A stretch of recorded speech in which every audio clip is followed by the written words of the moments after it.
everyone. My name is Bhargavi प्रकाश और हम पढ़ रहे थे फिजिक्स का पहला चैप्टर जिसका नाम था इलेक्ट्रोस्टैटिक्स।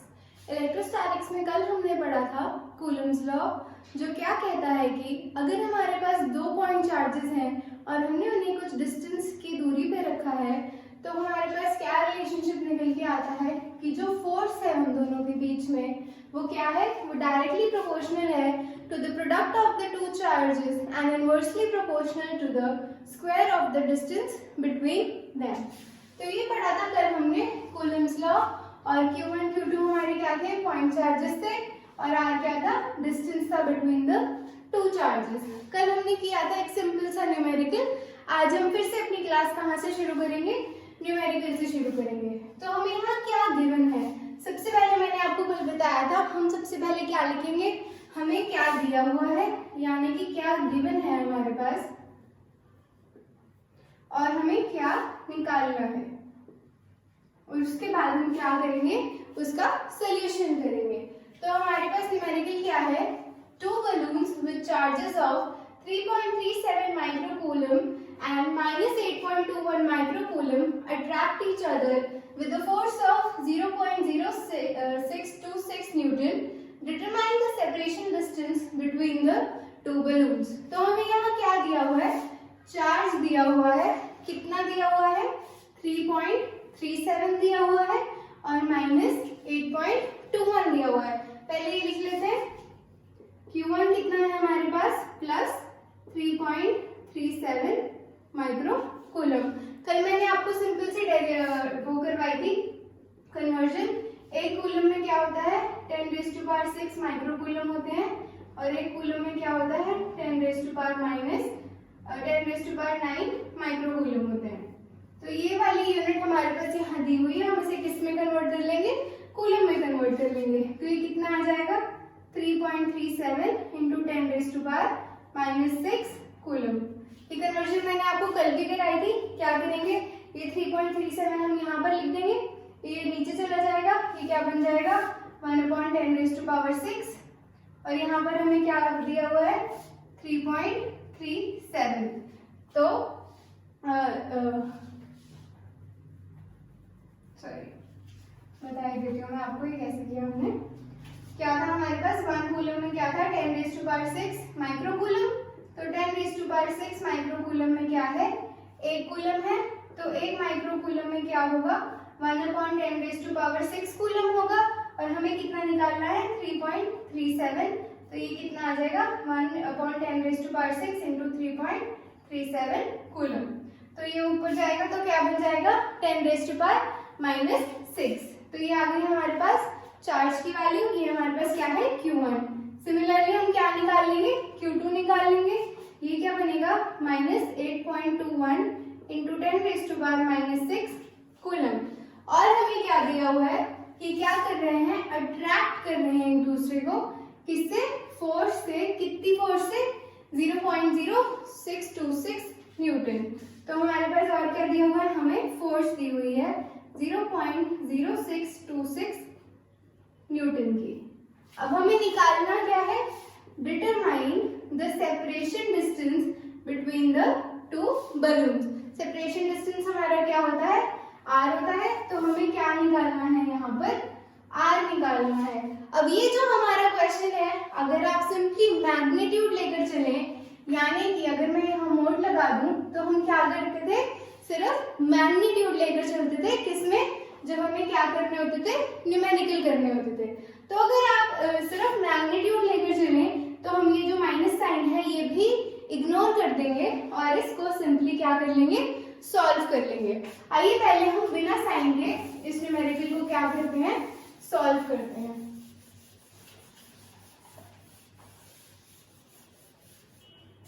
फॉर्मूला यही है हमारे पास, इसमें क्या कर देंगे, वैल्यूज पुट कर देंगे।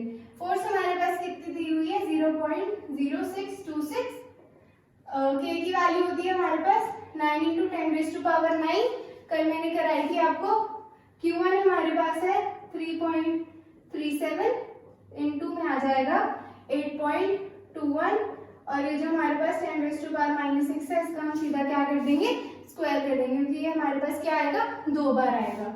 अपॉन में क्या है हमारे पास आर स्क्वायर। तो ये आर हम यहाँ ले जाएंगे, तो ये हमारे पास क्या बनेगा 9 into 10 raise to power 9 into 3.37 into 8.21 into 10 raise to power -6 upon 0.0626। जब आप इस इक्वेशन को सॉल्व करेंगे तो हमारे पास आर की जो वैल्यू आएगी वो कितनी आएगी 1.99 मीटर। तो ये है हमारा क्या है सेपरेशन डिस्टेंस, और यही हमें क्या निकालना था, यही है हमारा आंसर। अब अगर आप बोले कि अगर हमें क्वेश्चन में क्या दिया हुआ था, साइन दिया हुआ था, और हमें क्या दिया हुआ था कि वो क्या कर रही है, अट्रैक्ट कर रही है, तो अब मैं आपको यही सेम क्वेश्चन कैसे कराऊंगी साइन के साथ। साइन के साथ करने से पहले हमें ये जो अट्रैक्शन का कंसेप्ट है ये समझना पड़ेगा। क्या होता अगर क्वेश्चन में दिया होता कि वो अट्रैक्ट नहीं कर रहे बल्कि क्या कर रहे हैं, एक दूसरे को रिपेल कर रहे हैं।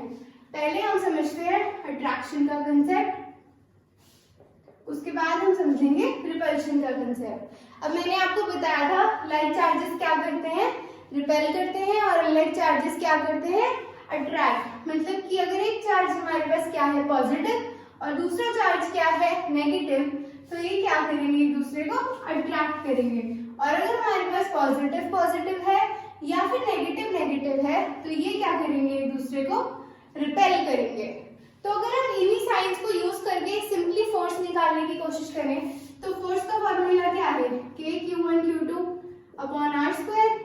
अगर हम सारी क्वांटिटीज 1 लेकर चले यानी कि यूनिट को लेकर चले तो ये क्या बनेगा 1 इंटू 1 अपॉन 1 का स्क्वायर, ये कितना आ जाएगा 1। तो यहाँ पर हमारी जो फोर्स है वो क्या निकल कर आई है, पॉजिटिव निकल कर आई है।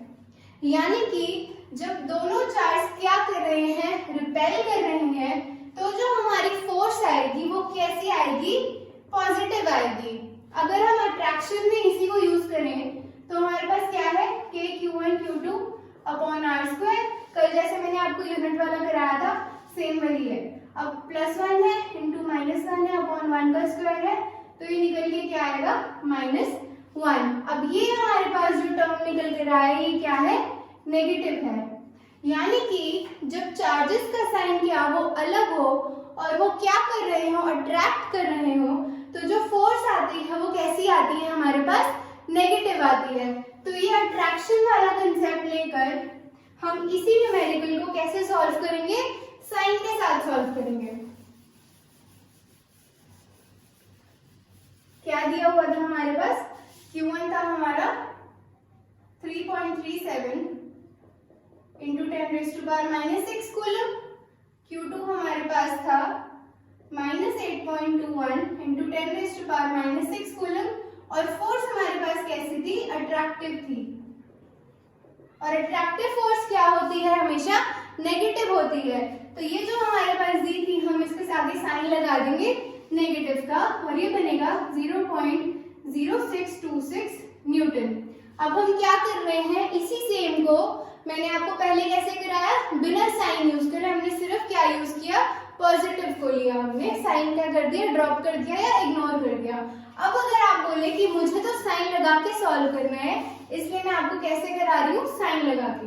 अगर हम वही वाला फॉर्मूला यूज करें तो क्या बनेगा, f की वैल्यू हमें दी हुई है -0.0626, k होता है 9 into 10 raise to power 9 into 3.37 into 10 raise to power -6 into 8.21, इसका माइनस साइन मैं बाहर निकाल रही हूँ, इसका minus sign into 10 raise to power -6 upon में क्या था हमारे पास आर स्क्वायर।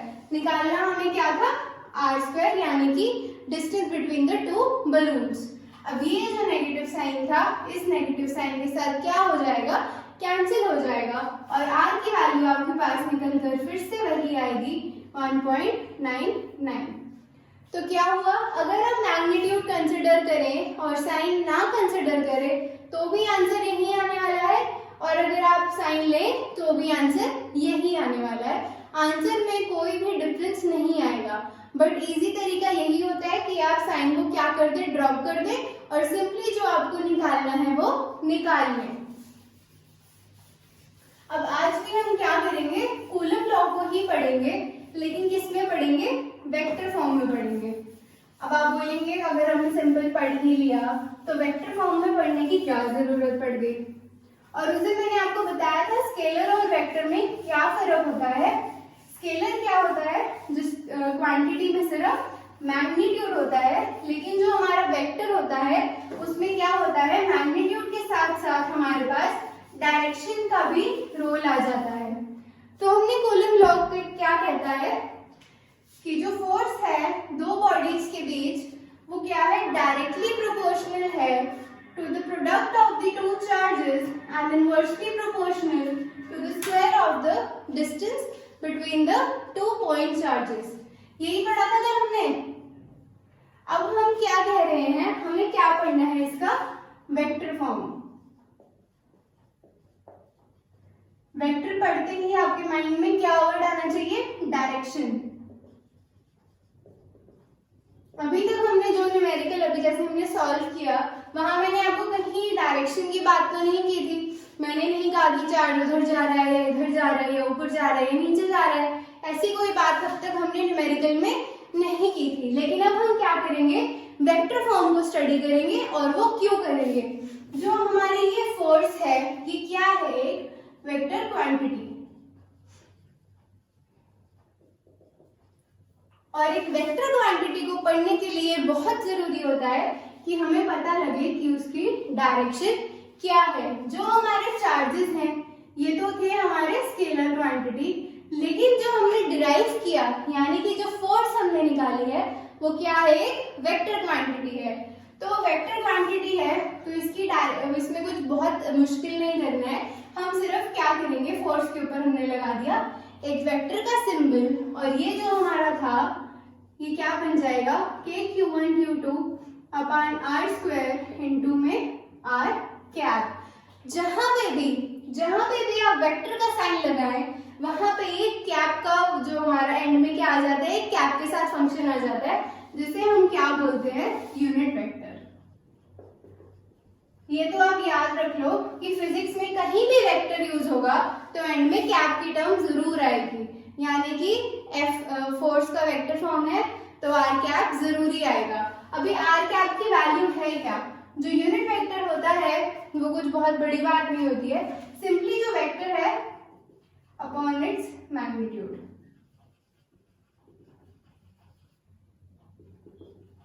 यानी कि इसका फॉर्मूला अगर हम निकालें तो ये क्या बनेगा, आर वेक्टर अपॉन इसी का हमने क्या ले लिया, मैग्नीट्यूड ले लिया। अब हमने क्या किया है इसमें, हमने क्या लिया, जो हमने कल फोर्स पढ़ी थी उसका हमने क्या लिखा, फॉर्मूला लिखा, उसी को वेक्टर में कन्वर्ट करने के लिए यहाँ पे क्या कर दिया, आर कैप लगा दिया। आर कैप क्या है, एक यूनिट वेक्टर है, और यूनिट वेक्टर क्या होता है, वही वेक्टर अपॉन इट्स मैग्नीट्यूड। ठीक है, तो ये आ गया हमारा वेक्टर अपॉन इट्स की मैग्नीट्यूड। अब आगे हमें ये जो हमारा आर कैप है इसको हमें क्या करना है, थोड़ा सा और सिंप्लीफाई करना है। तो अगर हम इसमें यही वैल्यू पुट कर दें तो ये क्या बनेगा, K Q1 Q2 upon r square into में आर वेक्टर अपॉन आर। ये जो आर है ये भी आर स्क्वायर है, तो आर इंटू आर स्क्वायर क्या बना देगा, आर क्यूब बना देगा।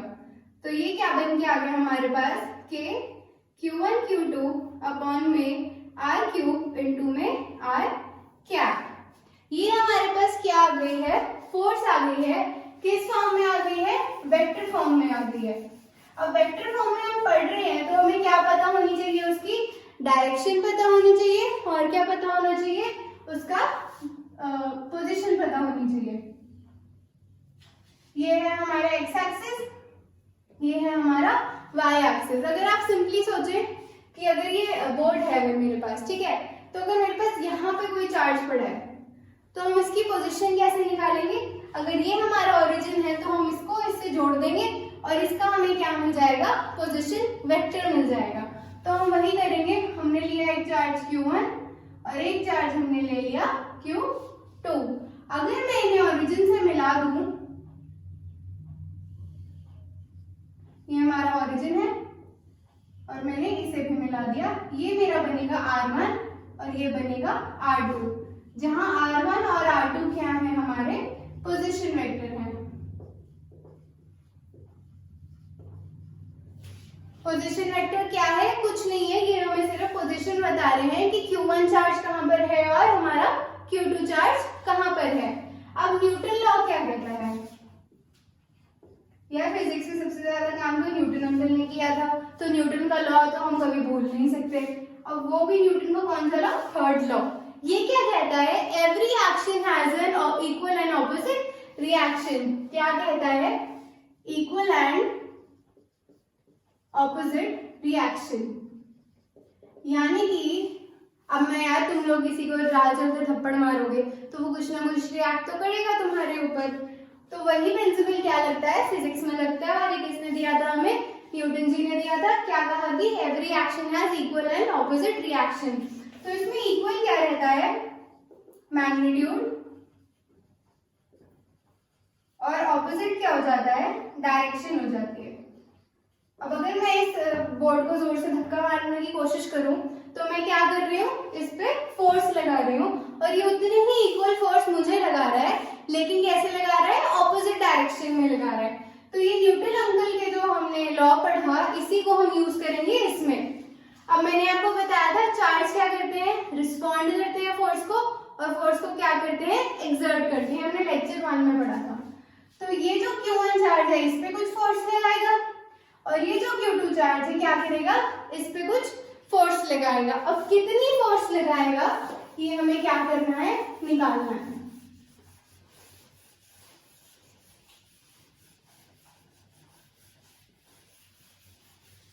ये फॉर्मूला हम लेकर चलेंगे, ये हमारा आगे यूज होगा, ठीक है।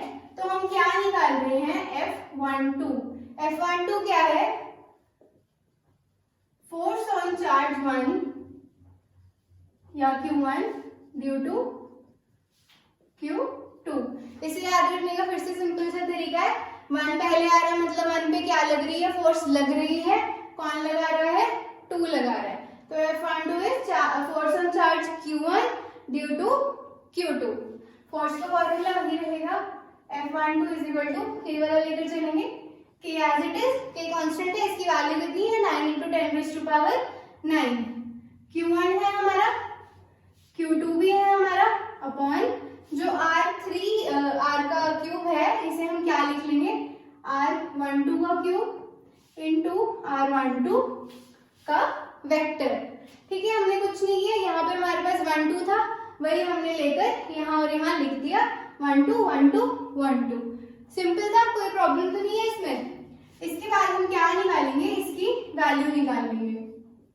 जो हमारे पास R12 वेक्टर है, ये किसके इक्वल आएगा, R1 vector minus R2 vector. क्या निकाला मैंने, R12 किसके इक्वल आएगा, R1 माइनस R2। बस ये यार, ये पैरों में जो लिखा हुआ है, ये याद रखना है अच्छे से। R12 पे जाएगा R1 में से गया कितना, R2 गया। बस ये आपको क्या करना है, याद रखना है, वही चलेगा। 1 2 मतलब 1 पे फोर्स ड्यू टू 2, यहाँ पे भी वही 1 2 1 माइनस 2।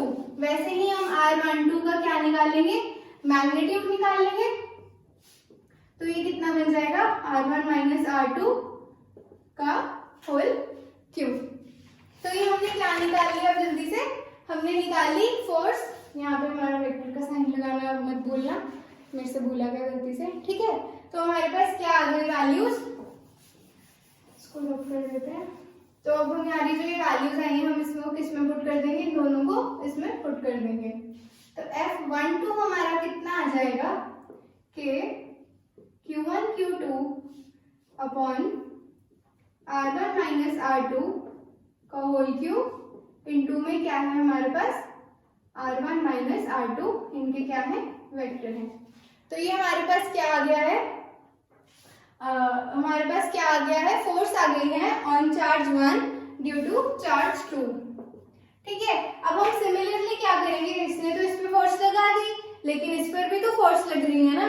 अब हम क्या निकालेंगे, हम निकालेंगे F21। F21 क्या है, force on charge Q2 due to charge Q1। बस ये Q2 हो जाएगा और ये क्या हो जाएगा, Q1 हो जाएगा। यहाँ पर भी बन जाएगा हमारा 2 1। ये भी हमारी क्या हो जाएगी 2 1 हो जाएगी। और जब हमने 1 2 1 2 किया है उसका क्या बन जाएगा 2 1 और इसका भी क्या बन जाएगा 2 1। सिमिलरली हम क्या निकालेंगे R21 की वैल्यू, ये क्या बन जाएगा R2 माइनस R1 और ये भी क्या हो जाएगा R2 माइनस R1 के मोड का होल क्यूब। यही वैल्यू हम कहाँ पुट कर देंगे, यहाँ पुट कर देंगे। तो ये क्या बनकर आ जाएगा K Q1 Q2 upon R2 minus R1 का मोड इसका whole cube into R2 minus R1। ये दोनों वैल्यू जो हमारे पास आई हैं अब इनमें डिफरेंस क्या है, K सेम है, Q1 और Q2 की जो वैल्यूज है वो भी सेम है। डिफरेंस सिर्फ कहाँ पर है R1 माइनस R2 की जगह इसमें क्या है हमारे पास R2 माइनस R1। तो इससे हमारे पास क्या निकल कर आता है कि जो हमारी F12 है वो क्या है नेगेटिव ऑफ F21, लेकिन ये सिर्फ किसमें है जब ये हम वेक्टर फॉर्म में ले रहे हैं। अगर आप इसमें साइन इग्नोर कर दें तो जो इसके मैग्नीट्यूड है वो क्या है सेम है। डिफरेंस सिर्फ इतना है कि ये इसके क्या है ऑपोजिट है। और यही हमें न्यूटन जी ने बताया था कि क्या होता है मैग्नीट्यूड तो जो है वो क्या है सेम है, सिर्फ जो डायरेक्शन है वो ऑपोजिट है। और यही डायरेक्शन हमें क्या कौन शो कर रहा है ये नेगेटिव साइन। तो हमने क्या पढ़ा फिर से जल्दी से रिवाइज कर लेते हैं। हमने आज शुरू किया था अपना क्वेश्चन न्यूमेरिकल से। न्यूमेरिकल में हमारे पास एक चार्ज हमें क्या दिया हुआ था पॉजिटिव दिया हुआ था, दूसरा चार्ज हमें क्या दिया हुआ था नेगेटिव दिया हुआ था। तो जब हमने बिना साइन के यानी कि सिर्फ हमने मैग्नीट्यूड लेके सॉल्व किया जैसे कि हम न्यूमेरिकल में सिंप्लीफाई करने के लिए उससे करते हैं, तो हमने सॉल्व किया तो हमारे पास आंसर कितना आया था 1.99 मीटर। और जब हमने साइन लेके चला तो क्या हमने सीखा कि जब फोर्स क्या होगी रिपल्सिव होगी। रिपल्सिव कब होती है जब दोनों चार्ज क्या हो सेम हो, पॉजिटिव पॉजिटिव हो या फिर नेगेटिव नेगेटिव हो। तो उसमें हमारे पास फोर्स क्या निकल कर आई थी पॉजिटिव निकल कर आई थी, यानी कि जो फोर्स थी रिपल्शन की वो क्या होती है पॉजिटिव होती है और अट्रैक्शन की हमने पढ़ी थी नेगेटिव होती है। नेगेटिव कैसे आई थी, एक चार्ज होगा पॉजिटिव दूसरा होगा नेगेटिव, तभी वो आपस में क्या होंगे अट्रैक्ट होंगे। तो जब हमने -1 और +1 करके ऐसा कुछ मैग्नीट्यूड लिया तो हमारे पास जो फोर्स निकल कर आई वो कैसी आई थी नेगेटिव आई थी। फिर हमने इस कंसेप्ट को यूज करके उस न्यूमेरिकल को फिर से सॉल्व किया था और हमारे पास क्या निकल कर आया था R 1.99। तो इसका मतलब ये है आप चाहे तो साइन कंसिडर करें या ना करें आंसर क्या आएगा आपका एकदम सेम आएगा। उसके बाद हम कहाँ आए कूलम लॉ हमने पढ़ा वेक्टर फॉर्म में। वेक्टर क्या होता है जिसकी मैग्नीट्यूड और डायरेक्शन दोनों होती है। तो हमने क्या किया चार्ज को क्या किया एक एक डायरेक्शन असाइन कर दी। इसका पोजीशन वेक्टर हमने बनाया R1 और इसका पोजीशन वेक्टर हमने दिया R2। फिर हमने पढ़ा न्यूटन लॉ के बारे में जो क्या कहता है कि every action has an equal and opposite reaction. तो उसके हिसाब से जो इक्वल होता है वो क्या रहता है मैग्नीट्यूड, लेकिन जो डायरेक्शन होती है वो क्या हो जाती है ऑपोजिट हो जाती है। तो हमने डायग्राम को यूज करके फोर्स निकाली। फोर्स का फॉर्मूला हमारे पास वही था F = K Q1 Q2 upon में R²। जहां पे भी आप वेक्टर लगाएं फिजिक्स में जहां पे भी वहां फैक्टर के साथ क्या आ जाते हैं यूनिट वेक्टर लास्ट में मल्टीप्लाई हो जाता है जिसे हम डिनोट करते हैं R कैप से। ये क्या होता है हमारा यूनिट वेक्टर होता है। तो ये यूनिट वेक्टर क्या होता है बेसिकली वही वेक्टर अपॉन उसका मैग्नीट्यूड। तो यही फॉर्मूला हमने यहाँ यूज किया था। तो ये हमारे पास R21 वेक्टर बन गया था और जो इसका नीचे R बचा था मैग्नीट्यूड वाला वो इसके साथ मल्टीप्लाई करके इसको क्या बना दिया था क्यूब बना दिया था। अब हमने क्या पढ़ा कि ये इस पे कुछ फोर्स लगा रहा था और ये इस पे कुछ फोर्स लगा रहा था। तो पहले हमने F12 निकाली। F12 क्या थी force on charge 1 due to 2। 1 2 का मतलब ऑन 1 ड्यू टू 2 और F21 का मतलब है ऑन 2 ड्यू टू 1। ठीक है, तो हमने F12 निकाला था। सिमिलरली ऐसे ही वहां पे बस हमने क्या करना था 1 2 1 2 लिखना था, इसमें क्या करना था 2 1 2 1 लिखना था। उसके बाद हमने क्या किया इसकी वैल्यू लिखी। जो R21 है वो क्या बन जाता है R2 माइनस R1 और R12 क्या हो जाता है R1 माइनस R2। सिमिलरली हमने जब इसका मैग्नीट्यूड निकाला था तो हमने मोड लिया और जो क्यूब था वो हमने एज इट इज यहाँ पर लिख दिया। तो हमने क्या निकाला F1 F21 निकल कर हमारे पास ये आया। तो इन दोनों में डिफरेंस सिर्फ इन चीजों का था। किसका था? R1 माइनस R2 और R2 माइनस R1 का। तो इससे हम कहाँ पहुंचे? यहाँ पहुंचे कि F12 क्या है? नेगेटिव है F21 का। तो यहाँ से हमने क्या प्रूफ कर दिया? हमने न्यूटन लॉ को प्रूफ कर दिया कि जो हमारा मैग्नीट्यूड है वो तो क्या है? सेम है। फर्क किसका है? डायरेक्शन का। और डायरेक्शन कौन इंडिकेट कर रहा था यहाँ पर? हमारा नेगेटिव साइन। अब छोटा सा एक क्वेश्चन मैं आपको देती हूँ, आप इसे सॉल्व करके हम फिर इसे क्या करेंगे? कल जल्दी से डिस्कस कर लेंगे। आप अपने आंसर्स को कमेंट में छोड़ देना, ठीक है? तो आज का सवाल क्या सवाल है हमारे आज का? How is force between two charges affected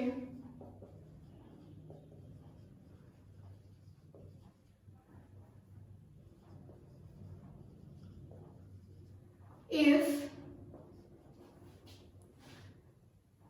the charge is doubled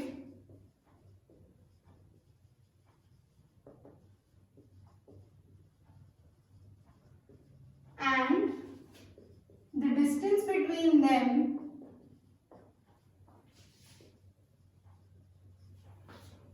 is also doubled.